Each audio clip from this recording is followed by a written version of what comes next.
Ashamaa akkam jirtu kabajamtoota ilmaan Oromoo nageenyi kiyya kan jaalalaa kan gammachuu bakka jirtan maratti simbiraa ga'u har'as viidiyoo biraa qabadhee dhiyaadhee jira. Viidiyoo irraa keessatti immoo waan baay'ee nama tolu tokko qabadhee isiniif dhiyaadhee jira. Kan beekni barachuun kan beekan irraa qooduun gamnummaadha. Akkasuma viidiyoowwan yeroo hedduutti barnootawwan baay'ee gaarii ta'an tokko asirratti kan isiniif dhiyeessudha. Akka itti gammadanii fi akka irraa barattan abdii guddaan qaba. Namoonni chaanal kiyyaaf haaraa dhuftan yoo jiraattan chaanal kiyya subscribe godha. Channel keessatti subscribe godhuudhaaf YouTube keessan keessanii galtu. YouTube keessan keessa erga galtanii kaatanii madda walaabuutuuf jettanii ni barreessitu. Madda walaabuutuuf haala kanaan erga barreessitanii kaatanii kunoo gubbarratti kan isinii bahu kanaadha. Egaa haala argaa jirtan kanaan baastanii kaatanii profaayilii kee yeroo tokko tuquudhaan subscribe iddoo diimattee jirtu kan yeroo tokko tuquun akkasuma immoo iddoo notification kana tuqxanii viidiyoo yeroodhaan gadhiisu akka daddafee simbira ga'uudhaas tuquu hin dagatina. Egaa kallattii mangara barnoota isheetti dabarre jechuudha. Barnoonni irraa qabadhee isiniif dhiyaadhe akkamitti viidiyoo akkasuma immoo footoo, audiyoo akkasuma aappiiwwan adda addaa yeroo bilbila keenya irraa dileetaan deebisnee argachuu dandeenya akka jedhu qabadhee dhiyaadhee jira. Hanga dhuma viidiyoo kanaa yoo na wajjin turtan waa hedduu hubattu. Jalqabarra appilikeeshinicha kana linkii viidiyoo kanaa descriptionii jala isiniif kaa'aa ni buufattu. Appilikeeshinichi kun Dumpster jedhama. Egaa appilikeeshinii kan buufattanii kaatanii haala kana yeroo seentan isinii banamaa skip iddoo kana tuquudhaan iddoo kana ni tuqxu jechuudha. Fakkeenyaaf iddoo appilikeeshinichi kun footoo, viidiyoo akkasuma immoo audiyoo aappiiwwan adda addaa kan bilbila keenya irra gabbuufni eegas booda delete goone akkasuma immoo haala hin taaneen yeroo delete nu yaalaa suurawwan adda addaa ta'uu ni jira.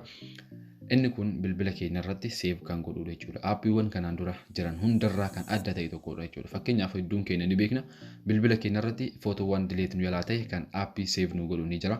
Aappiin sun garuu viidiyoo footoowwan yeroo dheeraa dura nu yaalaa delete ta'e save kan hin goone jechuudha. Kun garuu viidiyoo footoowwan yoo guddiqaate waggaa tokko dura kan delete isin gootan bilbila kana irratti jechuudha. Haala salphaa ta'een kan save godhu jechuudha. Bilbilli kun yoo hin jijjiiramin jijjiiramuuf baattes karaa iimeelidhaan jechuudha. Egaa aappiin kun waan hunda baay'ee tokko kan save namaaf godhu jechuudha. Waan baay'ee gaarii ta'e tokkodha. Akka itti gammaddan immoo abdii guddaan qaba.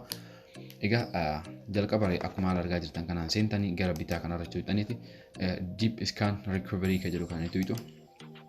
Egaa as seentanii kaatanii footoowwan akkasuma immoo viidiyoowwan adda addaa kan bilbila keessan irratti isin delete isin jalaa ta'e hunda isaa asirratti kan isinii baasudha jechuudha. Fakkeenyaaf haala argaa jirtan kana jala kanatti barbaadaa jira jechuudha. Fakkeenyaaf amma images kan jedhu kana yoo ilaaltan 1400 fi 1500 seenee jira. Kun footoowwan an delete godhe akkasuma immoo viidiyoowwan an delete godhe 203 kan ta'anidha. Aaudiyoon immoo 628 jechuudha. Yerootti aaudiyoon an delete godhu haala argaa jirtan kana asirratti kan save ta'udha. Aaudiyoowwan lakkoofsa hin qabne jechuudha. Wantoota jiran hunda isaa as keessatti kan save godhatu aappiin kun akkasuma immoo iddoo viidiyoo jedhu kanarratti yoo tuqxan viidiyoowwan as keessatti save inni godhe kan lakkoofsa hin qabne jechuudha. Images kanarratti tuquudhaan egaa imageewwan lakkoofsa hin qabne asirratti isinii save kan godhu jechuudha. Haala argaa jirtan kana waan baay'ee namatti tolu tokkodha jechuudha. Baay'ee waan namatti toludha. Akka itti gammaddan immoo abdii guddaan qaba. Akkasuma immoo appilikeeshinichas kan delete godhudha jechuudha. Mee fakkeenya kan save godhudha jechuudha. Mee fakkeenyaaf appilikeeshinicha bilbila kiyyaarraa delete godhee ka'ee isin garsiisa. Mee fakkeenyaaf appilikeeshinicha eBay kana delete godhee isin garsiisa. Egas booda uninstall godheetiin haala argaa jirtan kana isin garsiisa jechuudha. Akkamitti aappiin sun akka save godhuu danda'u isin garsiisa. Egaa appilikeeshinicha san keessa ni galtu haala argaa jirtan kanaan erga galtanii kaatanii kunoo jalqabuma irratti guyyaa 30 ji'a 2019 keessa sa'aatii 9 fi daqiiqaa 24 irratti kan appilikeeshinicha kana delete godhe kan jedhu asirratti godhu jechuudha. Haaluma argaa jirtan kana sa'aatii yoo ilaaltan wal fakkaataadha.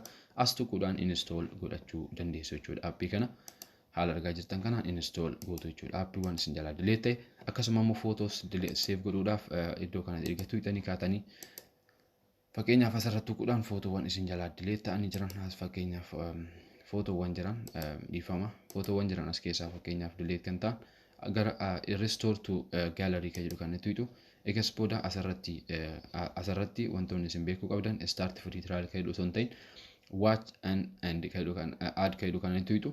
Fakkeenyaaf as jalatti yoo start free kan jedhu kana isin bichisiisa waan ta'eef kan watch kan jedhu kana tuqxaniiti viidiyoo asirratti ilaaltaniiti. Beeksisa iddoo X kana tuquudhaan footoon sun gara gaalarii kiyyaatti deebi'ee jira jechuudha.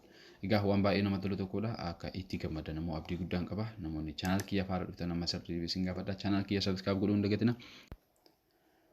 Thanks for watching guys. Don't forget to subscribe and also like this video.